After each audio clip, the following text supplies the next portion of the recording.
నమస్తే, welcome to ఏడియన్ news. Kurnool జిల్లా ఎమ్మిగనూరులో minor driving పై పోలీసులు స్పెషల్ డ్రైవ్ చేపట్టారు. 3 రోజుల తనిఖీల్లో మైనర్లు నడుపుతున్న 70 ద్విచక్ర వాహనాలు పట్టుబడినట్లు సిఐ శ్రీనివాసులు తెలిపారు. తల్లిదండ్రులకు కౌన్సిలింగ్ ఇచ్చి భారీగా జరిమానా విధించినట్లు సిఐ తెలిపారు. 4 రోజుల పాటు ప్రత్యేక డ్రైవ్ నిర్వహిస్తామని తల్లిదండ్రులు జాగ్రత్తలు తీసుకోవాలి సిఐ శ్రీనివాసులు తెలియజేసినటువంటి అంశం. మనం చూస్తున్నాం గత కొన్ని రోజులుగా ఎన్నో యాక్సిడెంట్స్ జరుగుతున్నాయి. దీనిలో ముఖ్య భాగంగా ఏంటంటే ఎమ్మిగనూరు టౌన్ పోలీస్ స్టేషన్ వాళ్ళు మా డీఎస్పీ గారి యొక్క ఉత్తర్వు మేరకు ఎస్పీ గారి ఆధ్వర్యంలో స్పెషల్ డ్రైవ్ కండక్ట్ చేస్తున్నాం ఈ మైనర్ డ్రైవింగ్ మీద. ఇదేంటంటే ఎర్లీ మార్నింగ్ 7:30 నుంచి అప్ టు 9 o'clock వరకు, అంటే ఈ స్కూల్స్ కాలేజెస్ ఏవైతే ఉంటాయో ఆ టైంలో స్పెషల్ ఫోకస్ చేసి ఈ స్కూల్స్కి వచ్చేవాళ్ళు, కాలేజ్కి వచ్చేవాళ్ళు చాలామంది బైక్లో వస్తున్నారు. మాకు ఎన్నో ఇన్ఫర్మేషన్ బేస్ చేసుకొని స్పెషల్గా డ్రైవ్ కండక్ట్ చేయడం జరిగింది. దానిలో భాగంగా 3 days నుంచి మేము ఆల్మోస్ట్ ఒక 70 బైక్స్ని సీజ్ చేయడం జరిగింది.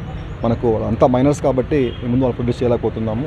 దానిలో భాగంగా వాళ్ళకి హెవీ ఫైన్స్ ఇంపోజ్ చేస్తున్నాం. అంటే యాజ్ పర్ నామ్స్ ప్రకారం ఏవైతే ఉన్నాయో వాటి ప్రకారము ఫైన్స్ ఇంపోజ్ చేస్తున్నాము. అదేవిధంగా బైక్లను సీజ్ చేసి ఖచ్చితంగా వాళ్ళ పేరెంట్స్ని, మదర్ని కానీ ఫాదర్ని కానీ లేదా ఇద్దరిని కానీ స్టేషన్ కాడికి పిలిపించి వాళ్ళు కూడా కౌన్సిలింగ్ చేస్తున్నాము. అదేవిధంగా ఫైన్ కూడా వాళ్ళ